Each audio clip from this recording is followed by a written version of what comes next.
मैं छोटा भीम के साथ में कई सालों से जुड़ा हुआ हूं और ये एक जर्नी रही है हमारे लिए, ग्रीन गोल्ड के लिए, राजीव जिन्होंने छोटा भीम को बनाया और कंसीव किया और आज यहाँ तक लाए हैं। ये पूरी क्रेडिट ग्रीन गोल्ड की पूरी टीम को जाती है और इसमें बहुत बड़ा हाथ आप सब लोगों का है। जिस तरीके से बच्चों ने, ऑडियंस ने, मीडिया ने, सबने जो प्यार दिया है छोटा भीम को, वो बहुत सराहनीय है। उसके लिए मैं बहुत बहुत आभारी हूं आप लोगों का। एनिमेटेड मूवी, और वो भी इंडियन एनिमेटेड मूवी, इंडिया में नहीं चली किसी न किसी कारण से। तो ग्रीन गोल्ड ने जो सीरीज बनाई वो पहले टीवी पे आई छोटा भीम के रूप में, और भी हमारी दूसरी सीरीज है। చిన్న పిల్లల ప్రోగ్రామ్ కి వచ్చి అందరికీ నమస్కారం అని చెప్పడం, ఈ పెద్దలకి నమస్కారం చెప్పొచ్చు. పాపం పిల్లలందరికీ కనపడకుండా మీరు మీడియా అడ్డం వచ్చారు నాయన. పాపం వాళ్ళ పక్కకు వచ్చి క్లాప్స్ కొడుతున్నారు. ఫ్రెండ్స్,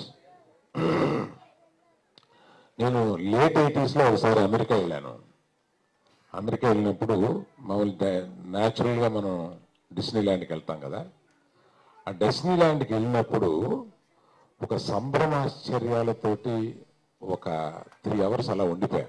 రీజన్ ఏంటంటే అప్పట్లో మనకి మిక్కీ మౌస్, డొనాల్డ్ డక్ అనే ఒక క్యారెక్టర్స్, అంటే ఇప్పటికీ ఉన్న క్యారెక్టర్స్, ఒక్కొక్క క్యారెక్టర్ వచ్చి 34 ఏళ్ళు అయింది. అయినా ఆ చిన్న క్యారెక్టర్స్ కానీ ఈ రోజుకి జనం మనసుల్లో అలాగే ఉన్నాయి.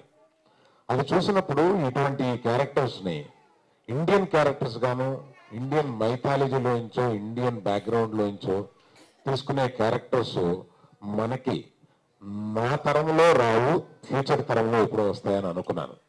నేను చాలా సంతోషించే విషయం ఏంటంటే ఇదే తరంలో ఈ చోటా భీమ్ క్యారెక్టర్ గురించి చెప్పాలంటే, మీరు సామ్యం చెప్పాలంటే 18 ఏళ్ళ నుంచి 30 ఏళ్ల వరకు మన చరణ్ కానీ, మహేష్ బాబు కానీ ఎంత పాపులర్గా ఉన్నారో, ఇవాళ ఫ్రమ్ 3 to 8 years ఉన్న వాళ్ళకి చోటా భీమ్ అంత పాపులర్గా ఉన్నాడు. ఇది దయచేసి నమ్మండి. ఇది ఆ 3 to 8 years ఉన్న పిల్లలు ఉన్న ఇంట్లో ప్రతి పేరెంట్స్కి చోటా భీమ్ తెలుసు. ఈ విషయం ఎంతమందికి తెలుసో నాకు తెలియదు. ఆ వయసులో పిల్లలు ఇంట్లో ఉంటే మటుకు చోటా భీమ్ తెలియకుండా ఉండదు. అటువంటి చోటా భీమ్ మీద ఇవాళ మన తెలుగులో ఒక సినిమా వచ్చి ఆడబోతోంది. వీళ్ళు వచ్చి నన్ను డిస్ట్రిబ్యూట్ చేయమన్నప్పుడు, ఇప్పుడు చరణ్ సినిమాయో, మహేష్ సినిమాయో డిస్ట్రిబ్యూట్ చేయడం కష్టం కాదండి. థియేటర్ వాళ్ళే మన వెనకాల పడతారు, మనం ఈజీగా చేసేయచ్చు దాన్ని డిస్ట్రిబ్యూట్ చేయమంటే. కానీ ఇటువంటి సినిమాని చేయాలని అంటే ప్రత్యేకంగా దీని గురించి ఆలోచించి ఎటువంటి థియేటర్లు, ఎటువంటి పబ్లిసిటీ, ఎట్లా చేస్తే బాగుంటుంది అనేది.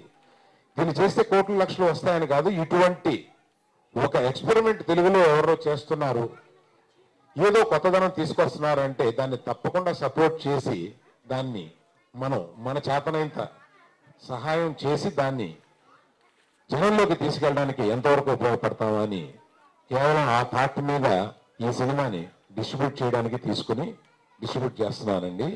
ఇది తప్పకుండా మీ మనసుల్ని అలరిస్తుందని చెప్పి ప్రతి చిన్న పిల్ల ఉన్న ప్రతి పేరెంట్ ఈ సినిమాని చిన్నపిల్లల థియేటర్లో చూపించమని చెప్పి, అందులోనూ మన తెలుగు వర్షన్ తెలుగు పిల్లలకి చూపించమని చెప్పి నేను కోరుతాను.